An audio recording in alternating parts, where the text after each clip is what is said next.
Ma belle-mère a versé quelque chose d'étrange dans mon verre alors qu'elle pensait que je ne regardais pas.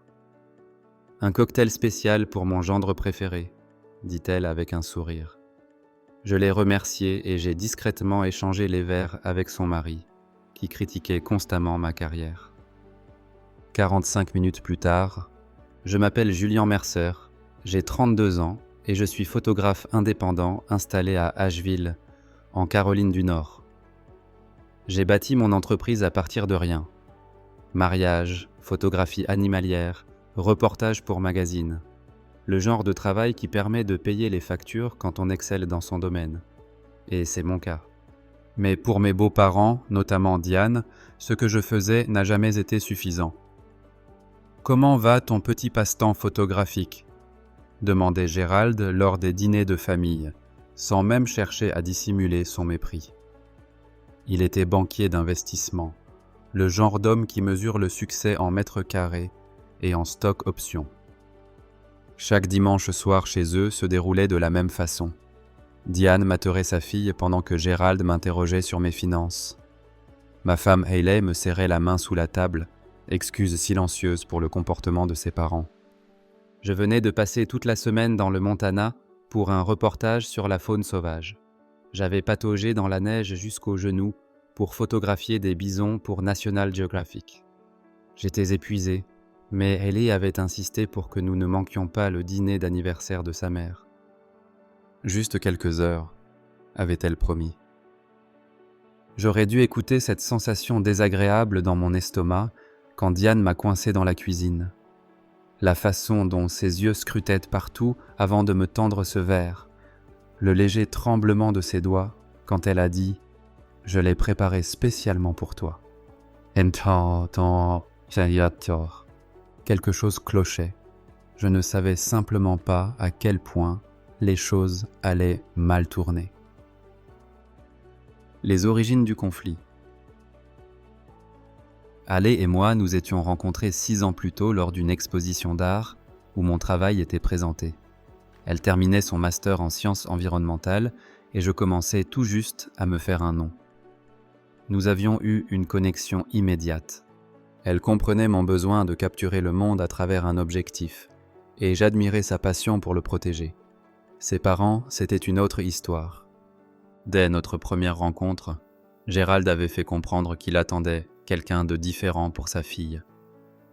Quelqu'un avec un travail de bureau, un plan de retraite, une voiture de fonction.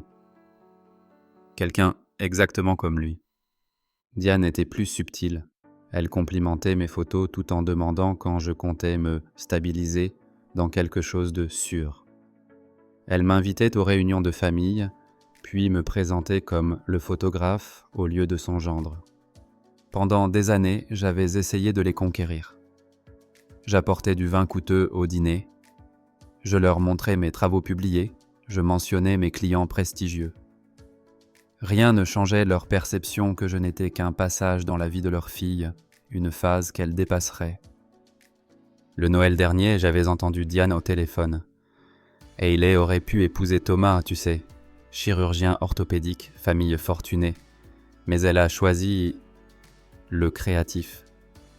La façon dont elle avait marqué une pause avant créatif donnait l'impression qu'il s'agissait d'une maladie. Gérald était plus direct. Quand Hayley et moi avions annoncé que nous essayions d'avoir un bébé, il m'avait pris à part. « Les enfants coûtent cher, fiston. Tu devrais peut-être réfléchir à un vrai emploi avant d'en amener un au monde. » Si cette histoire vous captive, abonnez-vous maintenant et activez la cloche pour ne manquer aucun de nos récits. Je n'avais jamais rapporté ces paroles à Hayley. Elle aimait ses parents malgré leurs défauts et je ne voulais pas la forcer à choisir un camp. Alors je souriais, je serrais fermement la main de Gérald à chaque visite, je complimentais la cuisine de Diane et je gardais mes pensées pour moi. Mais il y avait eu des signes que j'aurais dû prendre plus au sérieux. La façon dont Diane demandait à Hayley d'aider en cuisine chaque fois que je parlais d'un projet réussi. Comment elle m'excluait, accidentellement, des photos de famille. Cette fois où Gérald avait suggéré une thérapie pour les décisions impulsives de Hayley, en me regardant droit dans les yeux. J'avais tout ignoré, pensant que le temps apporterait finalement l'acceptation. Je me trompais. Le piège. Le vendredi du dîner d'anniversaire de Diane, j'étais rentré du Montana avec des joues brûlées par le vent et une carte mémoire pleine d'images qui paierait notre hypothèque pendant 3 mois. J'étais épuisé, mais j'avais pris une douche, enfilé une chemise, et nous avions roulé jusqu'à leur maison de style colonial dans le quartier chic. Le dîner avait commencé normalement. Gerald s'était vanté d'un récent contrat. Diane s'était agitée avec les couverts. Le frère de Hailey, Owen, et sa femme Vanessa avaient fait de la conversation polie. J'avais siroté une bière et compté les minutes jusqu'à ce qu'on puisse partir. Après le plat principal, Diane avait annoncé qu'elle avait préparé sa fameuse sangria pour le dessert. Elle avait disparu dans la cuisine et j'avais proposé d'aider à porter les verres. C'est là que je l'avais vue. Elle avait 2 verres séparés des autres. Quand j'étais entré, elle avait rapidement ajouté quelque chose d'un petit flacon dans l'un d'eux. Ce n'était pas une garniture ou un arôme, c'était incolore, inodore, et elle avait rangé le flacon dès qu'elle avait entendu mes pas. « Oh Julien, j'ai tout sous contrôle », dit-elle d'un ton trop enjoué. « Celui-ci est pour toi, recette spéciale pour mon gendre préféré. » Ma gorge s'était serrée. Le verre présentait un film à peine perceptible qui flottait à la surface, captant la lumière. « Laisse-moi t'aider à porter ces verres », avais-je dit en prenant les 2 verres qu'elle avait préparés. Dans la salle à manger, Gerald vérifiait son téléphone, levant à peine les yeux quand je m'étais approché.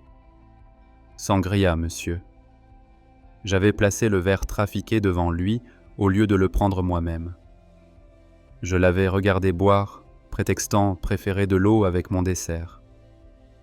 45 minutes plus tard, Gerald était pâle, en sueur et se précipitait aux toilettes. Les bruits violents de sa maladie résonnaient dans toute la maison. Le visage de Diane s'était vidé de ses couleurs quand elle avait réalisé ce qui s'était passé. Ses yeux avaient croisé les miens à travers la table, et à cet instant, j'avais su 2 choses avec une certitude absolue. Ma belle-mère avait tenté de m'empoisonner, et elle savait que je le savais. Je n'avais pas réagi, ne l'avais pas confrontée, j'avais simplement mangé mon gâteau au chocolat pendant que Haley se précipitait pour vérifier l'état de son père. Dans le chaos qui avait suivi, Gerald insistant que ce devait être une intoxication alimentaire, Diane bégayant à propos de mauvais fruits de mer, j'avais discrètement empoché le verre intact qui m'était destiné. Quelque chose avait changé en moi. La colère que je ressentais n'était pas chaude ou explosive, elle était froide, délibérée. Je n'allais pas laisser passer cela. Mais je n'allais pas me battre à leur manière. J'allais les forcer à se confronter exactement à ce qu'ils étaient. La contre-attaque. Le lundi suivant le dîner, j'avais apporté le verre à Jason, un ancien client qui dirigeait un laboratoire de toxicologie. « Personnel ou professionnel ?» avait-il demandé quand j'avais expliqué ce dont j'avais besoin. « Affaire de famille », avais-je répondu. 3 jours plus tard, il avait appelé. « Julien, il y avait des benzodiazépines dans cette boisson. Rien de mortel, mais assez pour assommer quelqu'un pendant des heures, peut-être causer une perte de mémoire. D'où tu tiens ça ?» Je l'avais remercié et lui avais demandé un rapport écrit. Je n'avais pas répondu à sa question. Ce soir-là, j'avais dit à Hailey que je voulais éviter les dîners du dimanche pendant un moment. J'avais prétendu devoir me concentrer sur une exposition à venir. Elle était déçue, mais comprenait. Je ne lui avais pas parlé des résultats des tests. Pas encore. J'avais d'abord besoin de plus d'informations. Au cours des 2 semaines suivantes, j'avais mené quelques recherches. Diane avait une prescription de Xanax de 3 médecins différents. Elle doublait et triplait ses doses depuis des années. Il y avait aussi des rumeurs sur elle en ville. Comportement étrange lors d'une fête de voisins, accusation de vol de bijoux dans son country club. Des histoires que sa famille avait travaillé dur pour étouffer. J'avais tout compilé et attendu mon moment. Il était venu quand Ale avait mentionné que sa mère avait besoin de photos pour un profil sur les réseaux sociaux. Elle a spécifiquement demandé si tu pouvais les prendre, avait dit Ale, surprise par la demande. J'avais accepté. Le samedi suivant, j'étais arrivé chez eux seul, sac d'appareils photo dans une main, enveloppe cachetée dans l'autre. Diane attendait, habillée élégamment, maquillage parfait. « Gérald est au bureau », avait-elle expliqué. « Avant qu'on commence, avais-je dit calmement, je pensais que tu voudrais voir ceci. » Je lui avais tendu l'enveloppe contenant le rapport de toxicologie ainsi que les impressions de ses multiples prescriptions. Ses mains tremblaient en lisant. « C'est absurde, » avait-elle chuchoté. « Je ne ferai jamais. » Nous savons tous les deux ce qui s'est passé, l'avais-je interrompu. Ce que je ne sais pas, c'est pourquoi. Son visage s'était durci. Tu n'es pas assez bien pour ma fille. Tu ne le seras jamais. Un homme devrait apporter la sécurité et pas des photos. Hi. Et droguer le mari de ta fille apporte la sécurité? J'avais gardé ma voix calme. Cela n'allait pas te faire du mal, avait-elle craché. Juste te rendre malade, te faire rater cette ridicule inauguration de galerie dont tu parles depuis des mois. Montrer à Harley que tu n'es pas fiable. J'avais laissé cette information s'installer. Voici ce qui va se passer maintenant, avais-je dit finalement. Tu vas dire à Gérald ce que tu as fait. Puis vous allez tous les deux commencer à me traiter avec respect. Pas parce que vous avez soudainement changé d'avis sur moi, mais parce que l'alternative, c'est que Ale découvre exactement qui sont ses parents. Et si quoi ça? Diane avait ri, mais cela sonnait creux. Elle ne te croira jamais plus tôt qu'à nous. J'avais pris mon sac d'appareils photo. Peut-être pas, mais elle croira le rapport de laboratoire et les dossiers de prescription, et les voisins que tu as aliénés. Es-tu prête à parier ta relation avec ta fille là-dessus? J'étais parti sans prendre une seule photo. La révélation. Ce soir-là, Diane avait appelé Hailey en larmes, prétendant que je m'étais comporté de manière inappropriée pendant notre séance. Elle avait dit que j'avais été hostile et menaçant. Quand Hailey m'avait confronté, je ne pouvais plus cacher la vérité.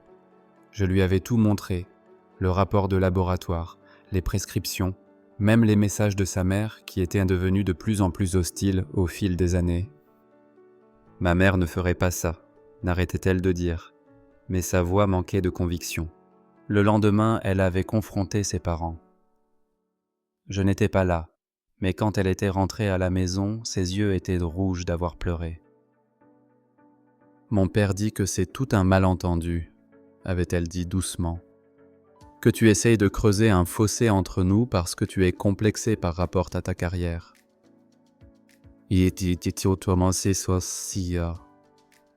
J'avais simplement hoché la tête. Je m'y attendais. Qu'est-ce que tu en penses? Avais-je demandé. Elle n'avait pas répondu, s'était glissée dans le lit et s'était détournée de moi. J'avais riposté, mais d'une certaine manière, j'étais tombé plus profondément dans leur piège. Maintenant, j'étais le méchant dans leur histoire, et ils avaient réussi à planter le doute chez la personne dont l'opinion comptait le plus pour moi. Pendant 2 semaines, Hailey m'avait à peine parlé. Elle allait seule chez ses parents, revenait avec les yeux rouges et de nouveaux doutes. Je m'étais plongé dans le travail, passant de longues heures dans mon studio, attendant que la tempête passe. Puis un colis était arrivé pour moi. Pas d'adresse de retour, juste mon nom griffonné dessus dans une écriture inconnue. À l'intérieur, il y avait une clé USB et une note. « Tu devrais voir ça. Vanessa. » Vanessa, la femme d'Owen. L'épreuve. La clé contenait des fichiers vidéo. Images de sécurité domestique de la maison de Gérald et Diane. Les horodatages montraient la nuit du dîner.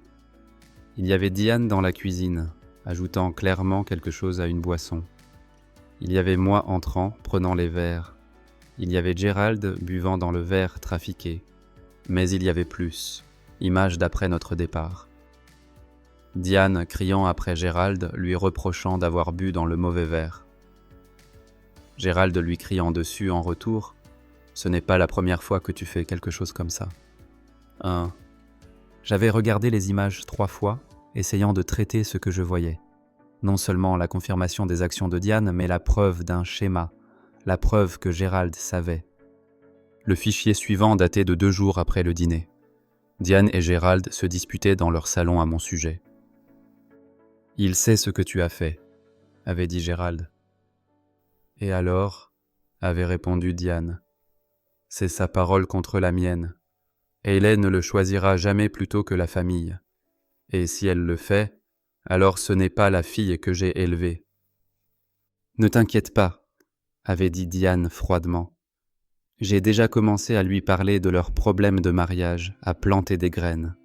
Le temps que j'ai fini, elle demandera le divorce et pensera que c'était son idée. » Oh. J'avais fermé mon ordinateur portable, les mains tremblantes.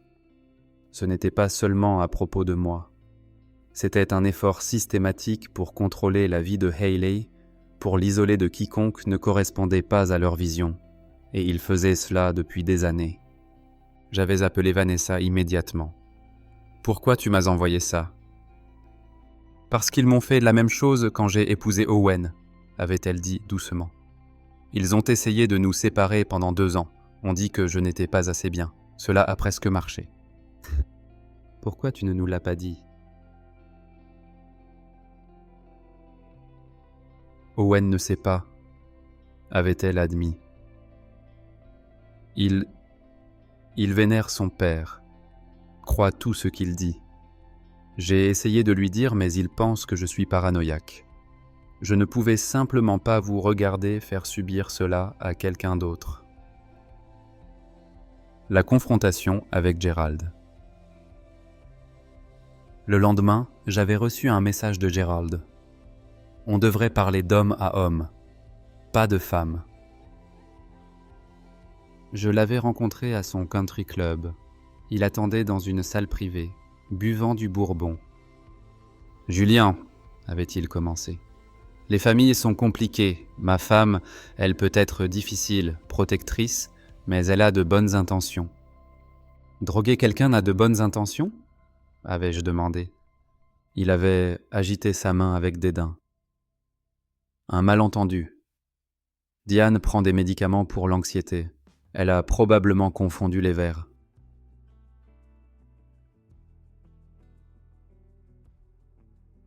Et j'ai les images de sécurité, Gérald. Son visage avait changé instantanément, se durcissant en quelque chose de froid et calculateur. « Qu'est-ce que tu veux ? De l'argent ? C'est de cela qu'il s'agit ? J'ai toujours su que tu avais épousé Hayley pour des raisons financières. »« Je veux que vous nous laissiez tranquilles tous les deux, » avais-je dit simplement. « Arrêtez d'essayer de convaincre Hayley que je ne suis pas assez bien. Arrêtez d'interférer dans notre mariage. » Gérald s'était penché vers l'avant. « Tu penses que c'est la première fois qu'on traite avec quelqu'un comme toi ? Des gens qui veulent profiter de notre famille ?» Il avait ri. « Hayley rentrera à la maison où elle appartient. Elle le fait toujours. Demande-lui pour Thomas. Demande-lui pour le fiancé d'avant toi. » J'avais eu froid. « De quoi tu parles ? » Hayley était fiancée avant de te rencontrer. Gentil garçon, médecin. On n'aimait pas ses origines. Il nous a fallu 6 mois pour la convaincre qu'il n'était pas bien pour elle. Elle a rompu et est rentrée pleurer chez papa. Il avait souri. L'histoire se répète, fiston. Ah. Le schéma révélé. Sur le chemin du retour, j'avais appelé Bethany, l'ancienne colocataire d'université de Hayley, lui demandant des informations sur Thomas. « Oh mon Dieu !» avait-elle dit. « C'était affreux. Il était parfait pour elle. Mais ses parents, ils l'ont convaincu qu'il la trompait, ont planté des preuves. Il a essayé de lui dire la vérité, mais à ce moment-là, elle ne lui faisait plus confiance. Le schéma était maintenant clair. Ce n'était pas seulement à propos de moi, c'était à propos du contrôle. Contrôle complet sur la vie de leur fille. Et il l'avait déjà fait. Je n'avais pas confronté Hailey immédiatement. Au lieu de cela, j'avais commencé à rassembler toutes les preuves possibles. J'avais contacté Thomas, qui était initialement réticent à me parler. Quand j'avais expliqué la situation, il m'avait envoyé de vieux emails entre lui et Hailey, montrant comment ses parents avaient systématiquement miné leur relation. J'avais contacté d'autres ex-petits amis, de vieux amis de Hailey qui avaient mystérieusement disparu. Un schéma était apparu. Quiconque encourageait l'indépendance de Hailey était progressivement écarté de sa vie. Vanessa avait fourni plus d'images de sécurité, montrant Diane et Gerald discutant de leurs plans pour nous. Une fois qu'ils divorceront, on convaincra Hailey de revenir à la maison, avait dit Gerald dans un clip. Elle peut diriger la fondation, rencontrer des hommes convenables. J'avais tout compilé sur une seule clé USB, puis j'avais invité Owen et Vanessa à dîner, sans le dire à Hailey. J'étais sur le point de détruire l'image de sa famille. La révélation finale. Au dessert, j'avais connecté mon ordinateur portable à notre télé. Il y a quelque chose que vous devez tous voir, avais-je dit. Pendant l'heure suivante, nous avions regardé les images ensemble. Hailey était restée immobile, le visage pâle. Owen continuait de secouer la tête, murmurant « Ce ne sont pas mes parents » sous son souffle. Quand c'était terminé, Hailey s'était tournée vers moi avec des larmes coulant sur son visage. « Pourquoi tu ne me l'as pas dit plus tôt ?»« Parce que j'avais besoin que tu vois par toi-même, avais-je dit. Tout, pas seulement ce qu'ils m'ont fait, mais ce qu'ils te font depuis toute ta vie. »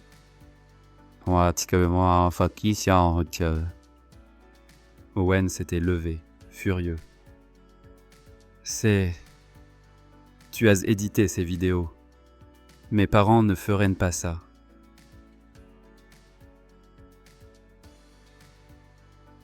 Vanessa avait touché son bras. Ils nous l'ont fait aussi, Owen. Pourquoi crois-tu qu'ils ont soudainement commencé à m'aimer après qu'on ait eu James ?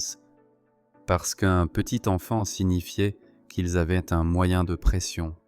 Ah. La couleur avait quitté le visage d'Owen. Tu ne me l'as jamais dit. J'ai essayé, avait-elle chuchoté. Tu n'écoutais pas. Plus tard cette nuit-là, Hailey s'était glissée dans le lit à côté de moi. J'ai besoin de temps pour traiter cela, avait-elle dit doucement. Mais je te crois, et je suis désolé d'avoir douté de toi. L'affrontement familial. Le lendemain de matin, Diane avait appelé. Hailey l'avait mise sur haut-parleur. « Chérie, je pensais que tu devrais venir rester avec nous pendant un moment, » avait dit Diane joyeusement. « Ton père et moi sommes inquiets pour toi. Le mariage est difficile et parfois la séparation peut donner de la clarté. » Maman, avait interrompu Hailey.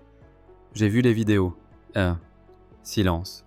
Puis, quelle vidéo ? Les images de sécurité de toi droguant le verre de Julien. De toi et papa complotant pour briser mon mariage. Autre pause. Hailey, quoi que Julien t'ait montré a été manipulé. Tu sais que Julian a toujours été jaloux de notre famille. Arrête. La voix de Hailey était ferme. On vient ce soir. Tous. Owen, Vanessa, Julian et moi. On va en parler en famille. Plus de mensonges.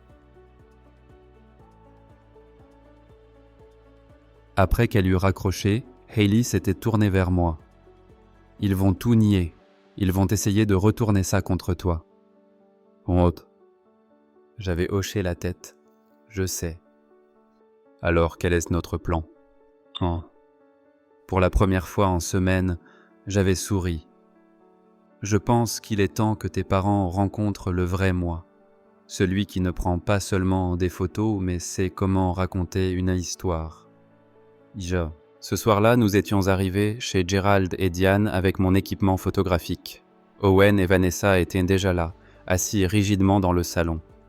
Gerald semblait confiant. Je comprends qu'il y ait eu un malentendu. Pas de malentendu, avais-je interrompu en installant mon trépied. Je documente cette conversation pour les archives familiales. Diane avait objecté immédiatement. Ce sont des affaires familiales privées.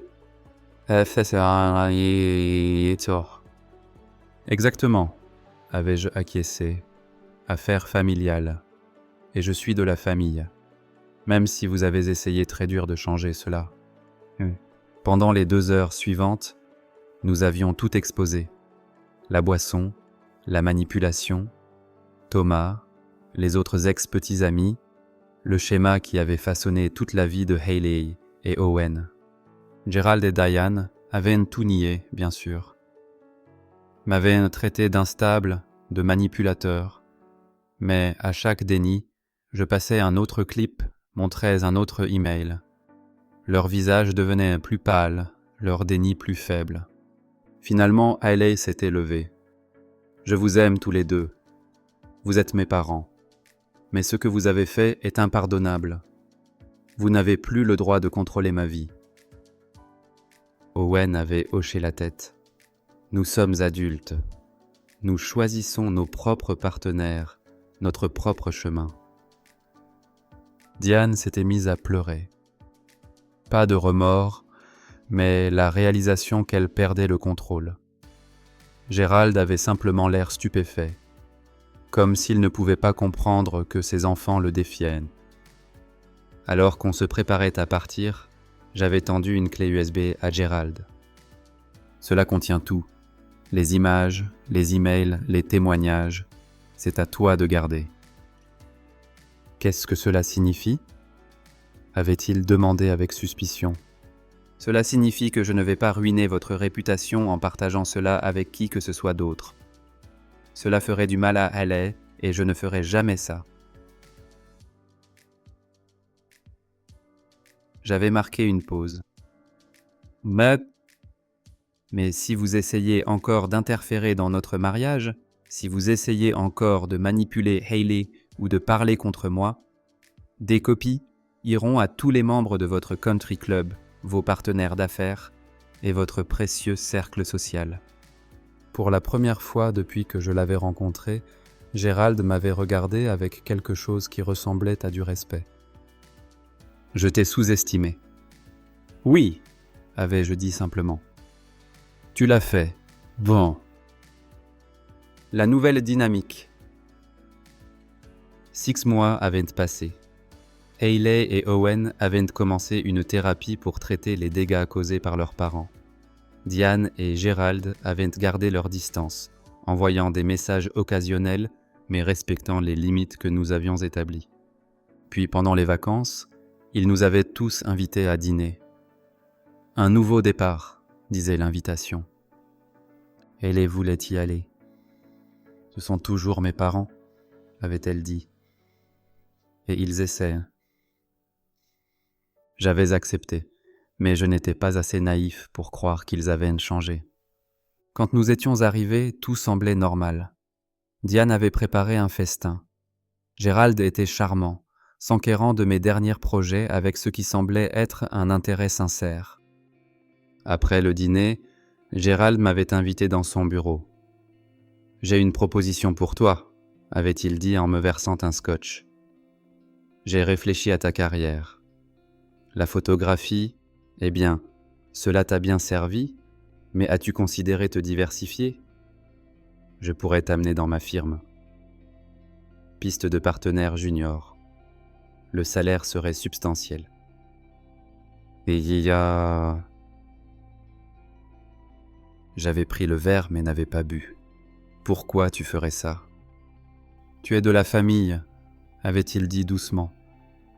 Et je respecte la façon dont tu as géré le désagrément. Tu as protégé ma fille tout en tenant bon. C'est ce qu'un vrai homme fait. » J'avais posé le verre, intact. J'apprécie l'offre, mais non. Son sourire s'est tendu. « Julien, sois raisonnable. C'est une branche d'olivier. Une façon pour nous d'avancer. »« Non, » ai-je répété. « C'est une autre tentative de contrôle. Tu ne peux pas m'acheter, Gérald. Et tu ne peux pas supporter le fait que Hayley m'aime exactement comme je suis. »« Ne sois pas un idiot, » a-t-il sifflé, laissant tomber la façade. « Tout le monde a un prix. » Je me suis levé. « C'est là que tu te trompes. Et c'est pourquoi tu ne comprendras jamais ta fille. » Je suis retourné dans la salle à manger où Diane montrait des albums photos à Hayley. « Regarde ces photos, » disait-elle. « Tu étais si heureuse quand tu vivais à la maison. » Hayley a croisé mon regard à travers la pièce. Elle pouvait voir dans mon expression que quelque chose s'était passé. J'ai fait un léger signe de tête et elle s'est levée. « Maman, papa, » a-t-elle annoncé clairement, « j'ai quelque chose à vous dire. » Tout le monde s'est tourné pour la regarder. Nous attendons un bébé, Julien et moi. Je suis enceinte de 3 mois. Le choc sur leur visage était sincère. Diane a récupéré en premier, se précipitant pour embrasser sa fille avec des larmes dans les yeux. Gérald s'est approché plus lentement, jetant des regards entre Hayley et moi. « Félicitations, » a-t-il dit raidement. « Merci, » ai-je répondu. Puis baissant la voix pour que seul lui puisse entendre. « Cet enfant ne sera jamais un pion dans vos jeux, je vous le promets. » Son visage s'est durci, mais il a hoché la tête une fois. Il comprenait le message. Alors qu'on rentrait à la maison ce soir-là, Hayley a serré ma main. « Ils ne changeront jamais, n'est-ce pas ? » ?»« Non, » ai-je dit honnêtement, « mais ils devront accepter que nous, on l'a fait. » 3 semaines plus tard, une lettre recommandée est arrivée de l'avocat de Gérald. À l'intérieur, il y avait un acte de propriété pour une maison, notre maison, qu'on louait, et des documents légaux établissant un fonds en fidéicommis pour notre enfant à naître. Il n'y avait pas de notes, pas de conditions, pas de ficelles, juste le transfert d'actifs propres et irrévocables. Ce n'étaient pas des excuses. Gérald n'en était pas capable. Mais c'était une reconnaissance, peut-être la seule qu'il pouvait donner, que nous avions gagnée. Notre fille est née en été. Nous l'avons appelée Elisa, d'après ma grand-mère. Quand Diane et Gérald sont venus à l'hôpital, ils ont apporté des cadeaux mais ont maintenu une distance respectueuse.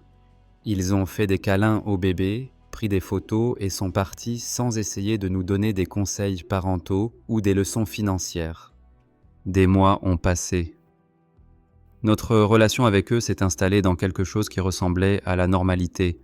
Ils ne se sont jamais excusés pour ce qu'ils avaient fait, mais ils ont arrêté d'essayer de contrôler la vie de Hayley ou de miner ma carrière. Un soir, alors que j'éditais des photos dans mon studio, Hayley est entrée en portant Elisa. « Ma mère a appelé, » a-t-elle dit. « Elle veut qu'on vienne pour Noël. » J'ai levé les yeux de mon ordinateur. « Qu'est-ce que tu veux faire ? » « Je pense qu'on devrait y aller, » a-t-elle répondu. « Mais avec des conditions. On reste à l'hôtel, pas chez eux.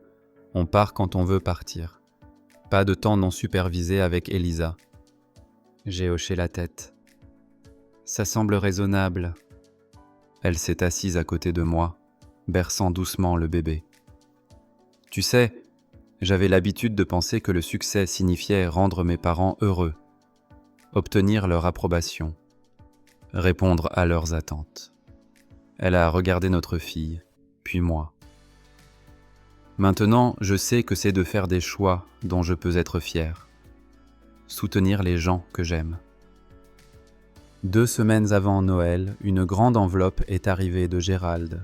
À l'intérieur, il y avait une brochure brillante pour le rapport annuel de sa compagnie. Mes photographies étaient présentées partout. Paysages, portraits, photos architecturales. Le travail que j'avais fait selon mes propres termes, sans son interférence. Il y avait une brève note. J'ai engagé le meilleur photographe que je connaisse. J'ai pensé que tu voudrais une copie. Gérald. Ce n'était pas du pardon ou de la réconciliation, c'était autre chose. Du respect, peut-être. La reconnaissance que j'étais réussi selon mes propres termes, pas les siens. Je n'ai pas appelé pour le remercier. Nous comprenions tous les deux que ce n'était pas à propos de gratitude. C'était à propos de reconnaître les nouvelles limites, la nouvelle réalité. Ce printemps, j'ai ouvert ma propre galerie dans le centre-ville d'Asheville. À l'ouverture officielle, Haley était à côté de moi, Elisa sur sa hanche. Mes parents ont volé de l'Oregon. Des amis et clients remplissaient de l'espace, admirant les images que j'avais capturées au fil des années. Gérald et Diane sont venus aussi. Vers la fin de la soirée, ils ne sont pas restés longtemps. Diane a tenu Elisa brièvement sous l'œil vigilant de Haley.